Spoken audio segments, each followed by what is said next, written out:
नमस्कार, जय हिंद। मैं तेज सिंह और आप सभी बहनों का आईसीडीएस न्यूज़ में बहुत बहुत स्वागत करता हूं।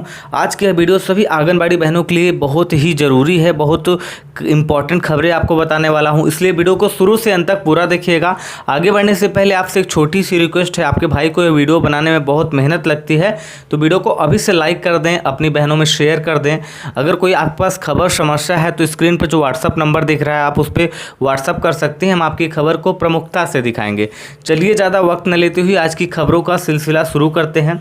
आज की जो पहली खबर है वो बहुत बड़ी खबर है।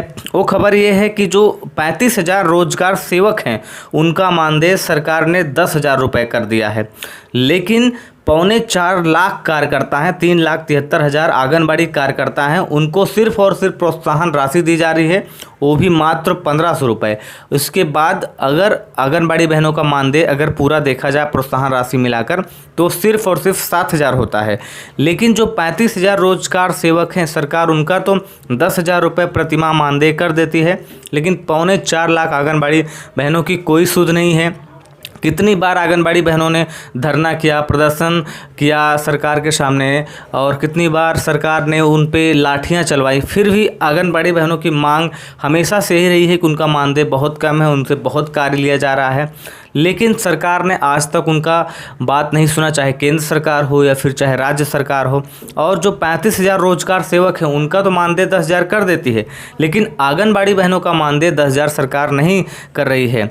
तो बहनों के साथ पता नहीं चाहे केंद्र सरकार हो या फिर राज्य सरकार हो, क्या दुश्मनी है उनकी, क्या खुन्नस है कि वो बहनों का भला चाहते ही नहीं हैं, जबकि बहनें इतना काम करती हैं। कोविड में भी अभी उन्होंने कितना काम किया, वैक्सीनेशन लग रहा है, उनका कितना महत्वपूर्ण योगदान है।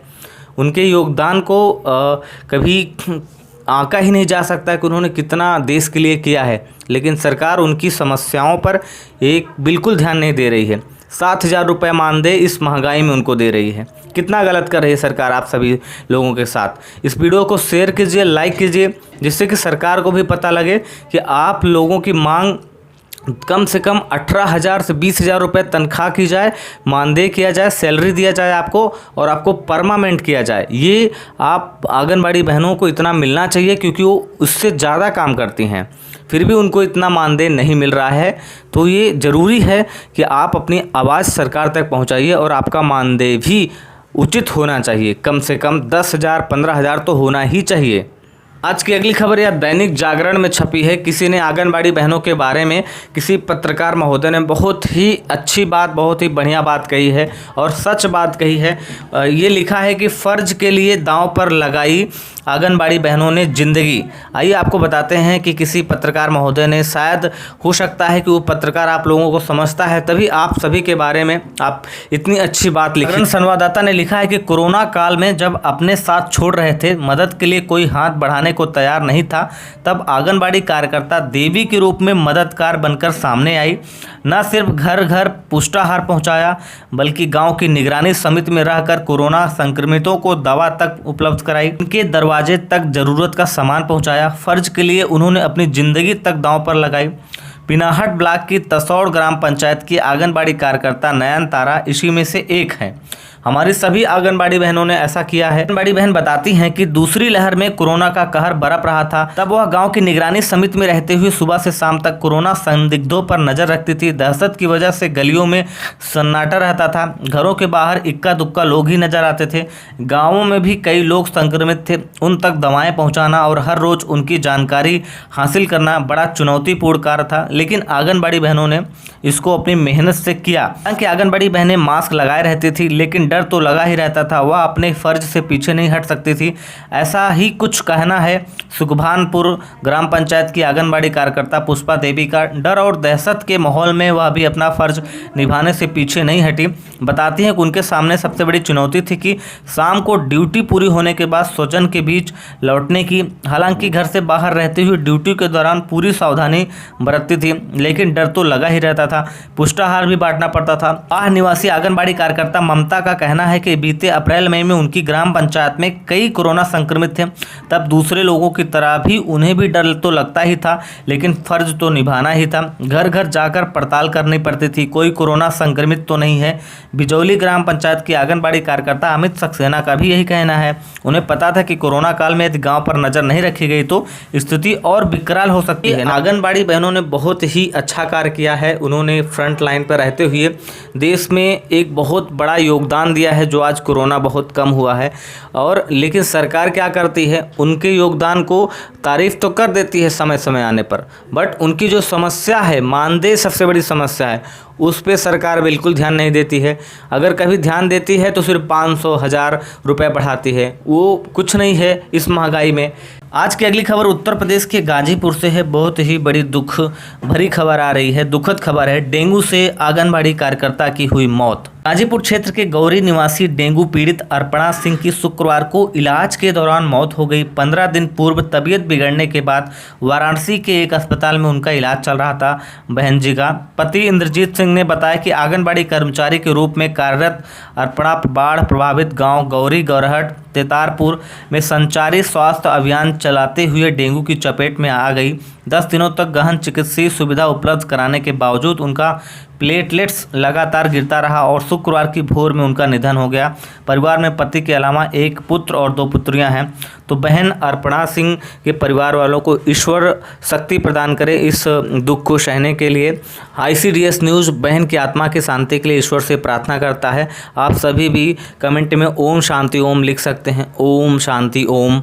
ICDS न्यूज़ मांग करता है कि आंगनबाड़ी बहन अर्पणा सिंह ड्यूटी करते समय शहीद हुई हैं, तो बहन के परिवार वालों को कम से कम 50 लाख रुपए की सहायता राशि उपलब्ध करानी चाहिए, क्योंकि अभी उनके छोटे छोटे बच्चे हैं, एक पुत्र और पुत्रियां हैं, उनका क्या होगा, कैसे पढ़ेंगे। तो सरकार का हक है कम से कम उनको 50 लाख रुपये जो कोरोना में एक बीमा निर्धारित किया गया था, वो राशि बहन को मिलनी ही चाहिए। अगर आप सब समर्थन करते हैं तो वीडियो को शेयर जरूर करें। आज की अगली खबर उत्तराखंड के चंपावत से है। आंगनबाड़ी कार्यकर्ताओं ने जारी रखा प्रदर्शन। आप सभी को बता दें कि उत्तराखंड में पिछले कई दिनों से आंगनबाड़ी बहनें धरना प्रदर्शन कर रही हैं। उनकी वही मांग है जो देश के हर एक राज्य के आंगनबाड़ी बहनों की होती है कि मानदेय बढ़ाइए, मानदेय बढ़ाइए। मांग आखिर क्यों ना हो, महंगाई दिन ब दिन बढ़ती जा रही है और मानदेय आंगनबाड़ी बहनों का बिल्कुल वही का वही है, इतना कम है कि उसमें गुजारा करना मुश्किल हो गया है। उत्तराखंड के चंपावत की है। मानदेय बढ़ाने की मांग को लेकर आंगनबाड़ी कार्यकर्ताओं ने गुरुवार को भी कलेक्ट्रेट समेत सभी तहसील मुख्यालयों में धरना प्रदर्शन किया। उन्होंने सरकार के खिलाफ नारेबाजी करते हुए उपेक्षा का आरोप लगाया। शीघ्र मानदेय बढ़ाने समेत अन्य मांगे न माने जाने पर उग्र आंदोलन की चेतावनी दी। वक्ताओं ने कहा कि आंगनबाड़ी कार्यकर्ता लंबे समय से उचित मानदेय मांग कर रही हैं। सरकार की उपेक्षा के कारण कार्यकर्ताओं में आक्रोश बढ़ गया है और कहा कि जब तक उनका मानदेय बढ़ाकर 18,000 रुपये नहीं किया जाता है वह आंदोलन जारी रखेंगी। कलेक्ट्रेट में बिमला खड़गुया, शोभा पांडे, माया देवी आदि लोग मौजूद रहे। तो आंगनबाड़ी बहनों का सपोर्ट ICDS न्यूज़ करता है। सिर्फ उत्तराखंड की आंगनबाड़ी बहनों का नहीं, देश की सभी आंगनबाड़ी बहनों का मानदेय 18,000 रुपये होना चाहिए। इस महंगाई को देखते हुए, उनके काम को देखते हुए, कितना जरूरी और महत्वपूर्ण कार्य करती हैं, वो देश के भविष्य को संभालती हैं, तो ये जरूरी है कि उनका मानदेय बढ़ना चाहिए। आंगनबाड़ी बहनों, आप सभी को मिला एक और काम। आप लोगों को सिर्फ सरकार काम पे काम देती है, मानदेय बिल्कुल नहीं बढ़ाती है। आइए देखते हैं कौन सा नया काम मिला है। ये एक लेटर जारी हुआ है जिसमें बताया गया है कि सर्वसाधारण को सूचित किया जाता है कि भारत निर्वाचन आयोग के निर्देशानुसार अर्हता तिथि 1 जनवरी 2022 के आधार पर विधानसभा निर्वाचन क्षेत्रों के निर्वाचक नामावलियों का विशेष संक्षिप्त पुनरीक्षण हेतु नीचे उल्लिखित कार्यक्रम अनुसार आपत्तियां और दावा स्वीकार करना है। आप सभी को बता दें कि 2022 में चुनाव होने वाला है, तो अभी से चुनाव आयोग ने एक प्रेस विज्ञप्ति जारी कर दिया है जिसमें आंगनबाड़ी बहनों को जो वोटर लिस्ट होती है उसका निरीक्षण करना है, जो आपत्तियां दावे हैं, नए नाम उनको जोड़ना है। पर आप सभी आंगनबाड़ी को बता दें कि नवंबर 2021 में आपको दावे आपत्तियां स्वीकार करना है। उसके बाद जो है 20 दिसंबर तक जो दावा आपत्तियां उसका निस्तारण होगा और अंतिम प्रकाशन जो सूची का होगा वो 5 जनवरी 2022 को मतदाता सूची का प्रकाशन होगा। तो ये आप सभी लोगों के लिए एक काम बढ़ गया है। तो आंगनबाड़ी बहनों, आज के इस वीडियो में बस इतना ही। कल आपसे फिर मिलेंगे इसी समय इसी चैनल पर। तब तक आप हमारे साथ बने रहिए।